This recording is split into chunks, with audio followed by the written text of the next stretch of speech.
बोलो श्री कृष्ण भगवान की जय। श्रीमद् भगवद गीता 9वां अध्याय। श्री कृष्ण भगवान बोले कि तुझ दोष दृष्टि रहित भक्त के लिए इस परम गोपनीय विज्ञान सहित ज्ञान को पुनः भली भांति कहूँगा कि जिसको जानकर तू दुख रूप संसार से मुक्त हो जाएगा।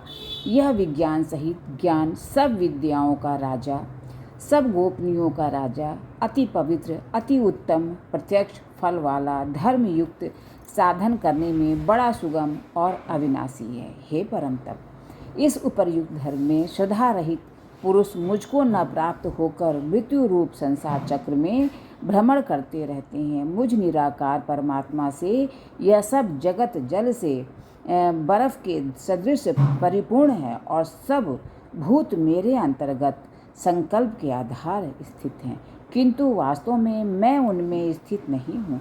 वे सब भूत मुझ में स्थित नहीं हैं, किंतु मेरी ईश्वरीय योग शक्ति को देख कि भूतों का धारण पोषण करने वाला और भूतों को उत्पन्न करने वाला भी मेरा आत्मा वास्तव में भूतों में स्थित नहीं है। जैसे आकाश से उत्पन्न सर्वत्र विचरने वाला महान वायु सदा आकाश में ही स्थित है, वैसे ही मेरे संकल्प द्वारा उत्पन्न होने से संपूर्ण भूत मुझ में स्थित है। ऐसा जान। हे अर्जुन, कल्पों के अंत में सब भूत मेरी प्रकृति को प्राप्त होते हैं, अर्थात प्रकृति में लीन होते हैं, और कल्पों के आदि में उनको मैं फिर रचता हूँ। अपनी प्रकृति को अंगीकार करके स्वभाव से के बल से परतंत्र हुए इस संपूर्ण भूत समुदाय को बार बार उनके कर्मों के अनुसार रचता हूँ। हे अर्जुन, उन कर्मों में आसक्ति रहित और उदासीन के सदृश स्थित मुझ परमात्मा को वे कर्म नहीं बांधते। हे अर्जुन, मुझ अधिष्ठाता के सकाश से प्रकृति चराचर सहित सर्व जगत को रचती है और इस हेतु से ही यह संसार चक्र घूम रहा है। मेरे परम भाव को न जानने वाले मूढ़ लोग मनुष्य का शरीर धारण करने वाले मुझ संपूर्ण भूतों के महान ईश्वर को तुच्छ समझते हैं, अर्थात अपनी योग माया से संसार के उद्धार के लिए मनुष्य रूप में विचरते हुए मुझ परमेश्वर को साधारण मनुष्य मानते हैं। वे व्यर्थ आशा, व्यर्थ कर्म और व्यर्थ ज्ञान वाले विक्षिप्त चित्त अज्ञानी जन राक्षसी, आसुरी और मोहिनी प्रकृति को ही धारण किए रहते हैं। परंतु हे कुंती पुत्र, दैवी प्रकृति के आश्रित महात्मा जन मुझको सब भूतों का सनातन कारण और नाश रहित अक्षर स्वरूप जानकर अनन्य मन से युक्त होकर निरंतर भजते हैं। हे दृढ़ निश्चय वाले भक्तजन, निरंतर मेरे नाम और गुणों का कीर्तन करते हुए तथा मेरी प्राप्ति के लिए यत्न करते हुए और मुझको बार बार प्रणाम करते हुए सदा मेरे ध्यान में युक्त होकर अनन्य प्रेम से मेरी उपासना करते हैं। दूसरे ज्ञान योगी मुझ निर्गुण निराकार ब्रह्म का ज्ञान यज्ञ के द्वारा अभिन्न भाव से पूजन करते हुए भी मेरी उपासना करते हैं, और दूसरे मनुष्य बहुत प्रकार से स्थित मुझ विराट स्वरूप परमेश्वर के पृथक भाव से उपासना करते हैं। किंतु मैं हूँ, यज्ञ मैं हूँ, स्वधा मैं हूँ, औषधि मैं हूँ, मंत्र मैं हूँ, घृत मैं हूँ, अग्नि मैं हूँ और हवन रूप क्रिया भी मैं ही हूँ। इस संपूर्ण जगत का धाता अर्थात धारण करने वाला एवं कर्मों के फल को देने वाला पिता, माता, पितामह, जानने योग्य पवित्र ओंकार तथा ऋग्वेद, सामवेद और यजुर्वेद भी मैं ही हूँ।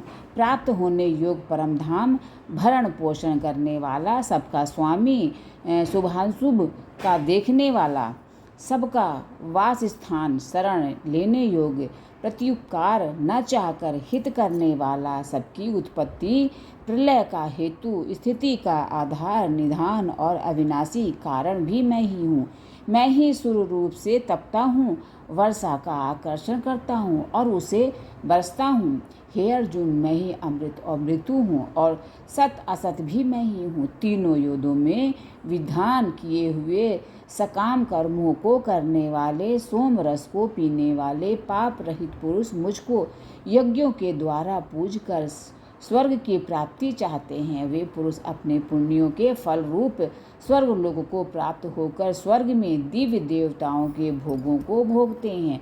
वे उस विशाल स्वर्ग लोक को भोगकर पुण्य क्षीण होने पर मृत्यु लोक को प्राप्त होते हैं। इस प्रकार स्वर्ग के साधन रूप तीनों वेदों में कहे हुए सकाम कर्म का आश्रय लेने वाले और भोगों की कामना वाले पुरुष बार बार आवागमन को प्राप्त होते हैं, अर्थात पुण्य के प्रभाव से स्वर्ग में जाते हैं और पुण्य क्षीण होने पर मृत्युलोक में आते हैं। जो अनन्य प्रेमी भक्तजन मुझ परमेश्वर को निरंतर चिंतन करते हुए निष्काम भाव से भजते हैं, उन नित्य निरंतर मेरा चिंतन करने वाले पुरुषों का योगक्षेम मैं स्वयं प्राप्त कर देता हूँ। हे अर्जुन, यद्यपि श्रद्धा से युक्त जो सकाम भक्त दूसरे देवताओं को पूजते हैं, वे भी मुझको ही पूजते हैं, किंतु उनका वह पूजन अविधि पूर्वक अर्थात अज्ञान पूर्वक है, क्योंकि संपूर्ण यज्ञों का भोक्ता और स्वामी भी मैं ही हूँ, परंतु वे मुझ परमेश्वर को तत्व से नहीं जानते, इसी से गिरते हैं अर्थात पुनर्जन्म को प्राप्त होते हैं। देवताओं को पूजने वाले देवताओं को प्राप्त होते हैं, पितरों को पूजने वाले पितरों को प्राप्त होते हैं, भूतों को पूजने वाले भूतों को प्राप्त होते हैं, और मेरा पूजन करने वाले भक्त मुझको ही प्राप्त होते हैं। इसीलिए मेरे भक्तों का पुनर्जन्म नहीं होता। जो कोई भक्त मेरे लिए प्रेम से पत्र पुष्प फल जल आदि अर्पण करता है, उस शुद्ध बुद्धि निष्काम प्रेमी भक्त का प्रेम पूर्वक अर्पण किया हुआ वह पत्र पुष्प आदि मैं सगुण रूप से होकर प्रकट होकर प्रीति सहित दिखाता हूँ। हे अर्जुन, तू जो कर्म करता है, जो खाता है, जो हवन करता है, जो दान देता है और जो तप करता है, वह सब मेरे अर्पण कर। इस प्रकार जिसमें समस्त कर्म मुझ भगवान के अर्पण होते हैं, ऐसे संन्यास योग से युक्त चित्त वाला तू शुभ अशुभ फल रूप कर्म बंधन से मुक्त हो जाएगा और उनसे मुक्त होकर मुझको ही प्राप्त होगा। मैं सब भूतों में समभाव से व्यापक हूँ, ना कोई मेरा प्रिय है और ना प्रिय, परंतु जो भक्त मुझको प्रेम से भजते हैं वे मुझ में हैं और मैं भी उनमें प्रत्यक्ष प्रकट हूँ। यदि कोई अतिशय दुराचारी भी अनन्य भाव से मेरा भक्त होकर मुझको भजता है, तो वह साधु ही मानने योग्य है, क्योंकि वह यथार्थ निश्चय वाला है, अर्थात उसने भली भांति निश्चय कर लिया है कि परमेश्वर के भजन के समान अन्य कुछ भी नहीं है। वह शीघ्र ही धर्मात्मा हो जाता है और सदा रहने वाली परम शांति को प्राप्त होता है। हे अर्जुन, तू निश्चय पूर्वक सत्य जान कि मेरा भक्त नष्ट नहीं होता। हे अर्जुन, स्त्री वैश्य शूद्र तथा पाप योनि चंडाल आदि जो कोई भी हो, वे भी मेरे शरण होकर परम गति को प्राप्त होते हैं। फिर इसमें कहना ही क्या है। जो पुण्यशील ब्राह्मण तथा राजसी हैं भक्तजन मेरी शरण होकर परम गति को प्राप्त होते हैं।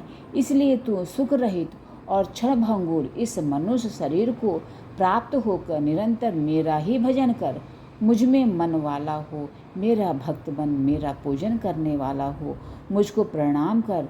इस प्रकार आत्मा को मुझ में नियुक्त करके मेरे परायण होकर तू मुझको ही प्राप्त होगा। बोलो श्री कृष्ण भगवान की जय।